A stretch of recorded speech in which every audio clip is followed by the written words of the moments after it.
So what's up mga Kwago, andito na naman tayo sa Kwago Ride. Kung bago ka lang sa channel na to, hit like and subscribe na agad para sa madami pang videos. Okay, so let's start.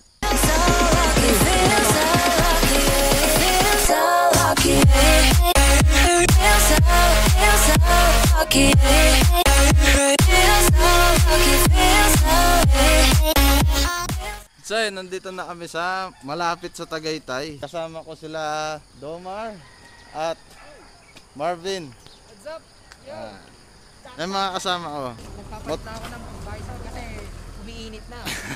Ito yung mga motor nila. So muna, unahin natin yung kay Domar. Yamaha Aerox at Click Honda Click 125. 125. Oh, 1G. Okay. Okay. One garage, motodeck no. So yun, galing kaming Luisiana, Laguna at punta kami dito sa Tagaytay para makapag-rides at makabisita man lang sa Tagaytay sa ngayon. So tara, sama kayo sa amin. So yan, nakasakay na kami sa aming mga motor at tara, tas pasok tayo dun sa ano.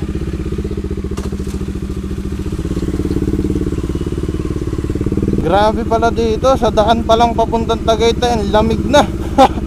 Ang lamig. Kahit naka-riding suit ako, yung riding suit kasi natin, butas-butas yan eh. Kaya ramdam na ramdam. Oh, wow! Wow, ganda. Yung riding suit kasi natin, mesh, gawa sa mesh yan. Mesh, kumbaga.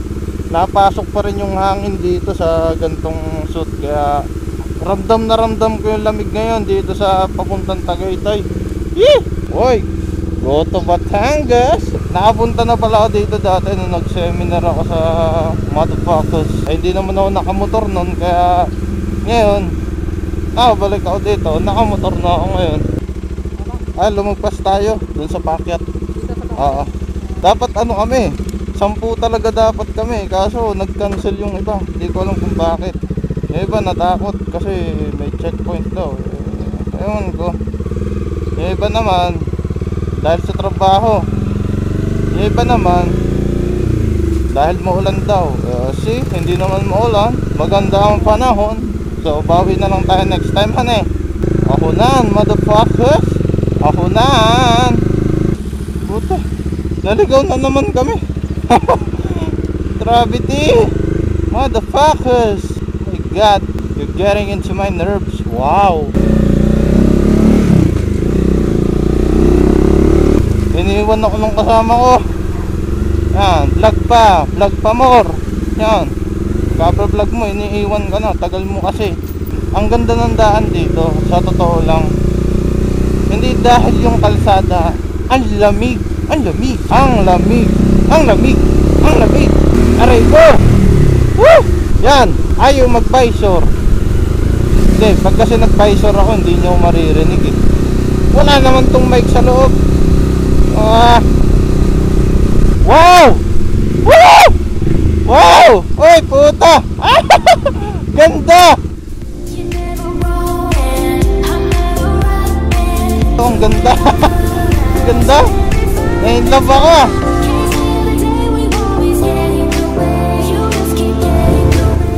So, wala ng daan dito guys. Iniwan na naman ako ng mga kasama ko!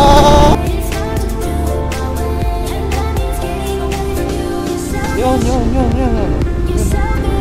Kita niya yan? Yung pataas na yan. Wow! Sulit! Grabe, stop over na naman. Lagi kami kasing natingin sa mapa. So yun guys, dito natin uumpisa ng usapang Kwago. So ang topic natin ngayon ay, ano bang mas maganda? Solo ride o group ride? Sa ngayon, naranasan ko na parehas. Ang sa akin, mas gusto ko yung group ride. Kung gusto mong mabilis ka makapunta sa pupuntahan mo o makarating sa pupuntahan mo, mag solo ride ka. Sige, bumomba ka ng bumomba. Sarili mo naman cargo mo eh. Sa group ride, mas malayo yung mararating mo. Alam mo kung bakit? Wala kang iisipin na threat sa paligid mo kasi magkakasama kayo eh. Grabe naman ng ahon dito, gravity. Galit na galit sa ahon, sikte. Tama si kuya, pawisan na. Masyado kayo, ginawa nyo masyadong ahon to. Si Kwago, hirap na. Charot, malakas to motherfucker. So ayun, update lang tayo. Nakaka 992 kilometers na tayo sa biyahe and it's 6:38 AM. Umalis kami sa bahay ay 4:30 AM. Oh shit. Oh! Ah! Puta, ganda. Shit, ganda. Ah, ganda. Ang ganda. Ayoko na umuwi. Ganda oh. May budat start pa tayo background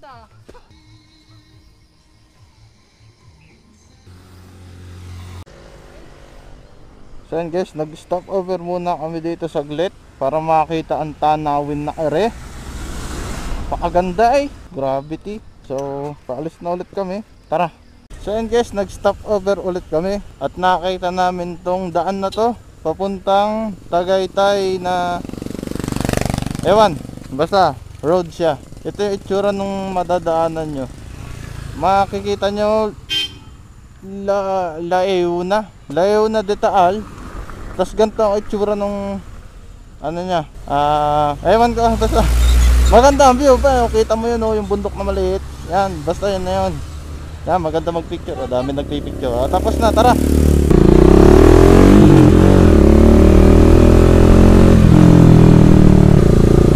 Baling tarik ng daan din eh. Bali. Grabe talaga. Bersado ang mamamayan ng mga makina. Shit. Napupumpa siya ko. Oh my god. Talagang hindi given na sa akin pag nakakita ng view. Nakaka oh my god ako eh. Woo! Ganda. Ganda ng tao na Windini. At kumakap.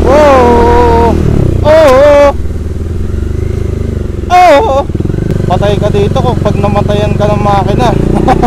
Balik ka sa pinanggalingan mo. Gotta chill the fuck out. Take a trip outside. And I'm running like I'm young and alive. Oh, dangerous.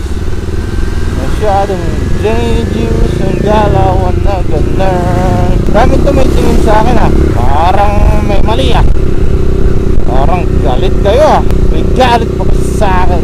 Wala naman ang problema, gusto ko lang naman magkape dito sa Starbucks. Madadaanan natin yung yung Starbucks. Tingin lang kayo sa kaliwa. Starbucks tayo. Oo, Starbucks.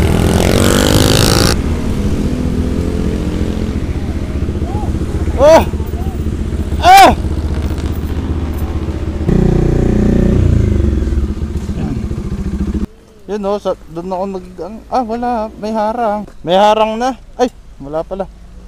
May harang na. Meron. So yun guys, nandito na tayo sa Starbucks Tagaytay. Kita nyo naman, marami pa rin customer, kaso hindi ata pwede yung dine-in. So dun sa part na yun, yung dating pwedeng tambayan, hinarangan nila para sa ano yun? Para wala masyadong pumunta. Ayun, para wala masyadong pumunta. Yan, para iwas dikit-dikit kasi may COVID pa at quarantine, kaya ganun siguro ang dahilan nila. Ayun lang. So mamaya na lang ulit. So yun guys, nandito na kami ngayon sa Starbucks at naka-order sila. So nagpasabay na lang ako kasi wala akong face shield eh. Sila meron. Chill lang muna dito. So yun guys, nandito na naman tayo sa motor natin. Katatapos lang namin magkape sa Starbucks. Ngayon ay hahanap kami ng almusalan. Bulalo! Woo! Bulalo. Saan po dito may bulalo? Sorry po? Saan po dito may bulaluhan? Bulaluhan? Opa? Doon po sa Olivares po po. Olivares. Opo. Daming nakamotor. Ang daming nakamotor.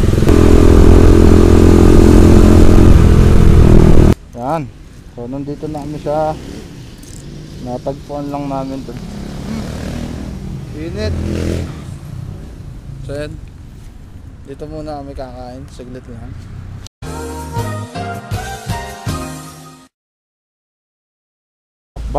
Mali ang desisyon sa buhay. Mahal masyado, mahal. Wala kaming dalang pera, kundi panggas at pang karinderya lang. Budget lang muna.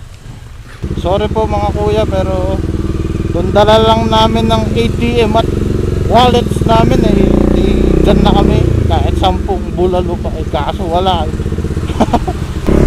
Laking advantage din pag di mo dala yung wallet mo talaga yung magdadala ka lang ng saktong budget,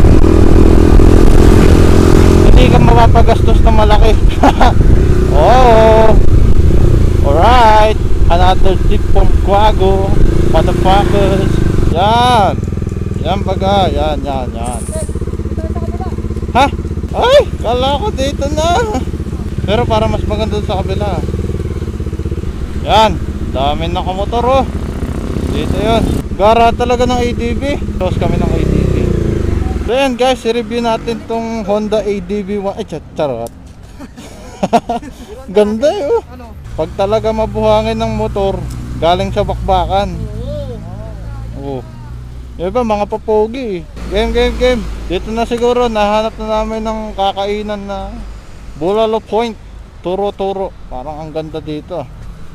So ayun, nandito kami ngayon sa Bulalo Point, Turo Grill.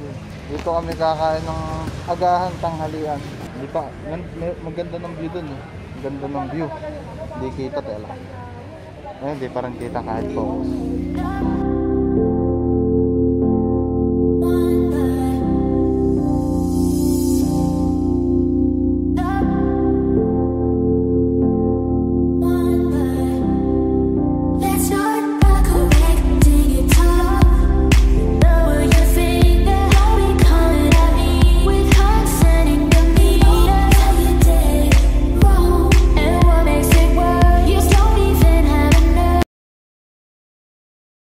Next destination natin ay People's Park sa Tagaytay. So dito namin pinark yung motor namin. Nakikita nyo naman, madaming motor din na nakapark. Siguradong madami din tao sa loob. Kasi Pag nasa lupa. Hindi. Sikmura ang puto. So yan, papasok kami sa People's Park at kasama pa rin natin sila Marvin at Doma. Let's go! Yan. So, susulitin namin ng oras dito sa Tagaytay hanggat maaga pa. Dahil kami kailangan din umuwi sa bahay namin. Ay. So yun guys, nandito na kami ngayon sa People's Park at hindi na muna kami umakyat doon sa taas. Hindi na muna kami pumasok sa mismong People's Park kasi narinig namin hindi daw sulat ang 30, kaya dito na lang kami sa nandito na lang kami sa ano bang tawag dito? Rest house. Tagaytay Terrace pa kayo. So yun, tingnan nyo yung view. Pre, pag nag-CR ka, 50 pesos. Ipigilin ko na lang. So dito na lang muna kami magpapahinga at maghihintayan ng alas 3 bago kami uwi. Kasi sobrang init pa ng araw, tirik pa yung araw eh. Kaya pahinga na lang muna. Dito ko natatapusin ang video na to. Salamat sa panonood. Quago Ride will go na. Bye bye.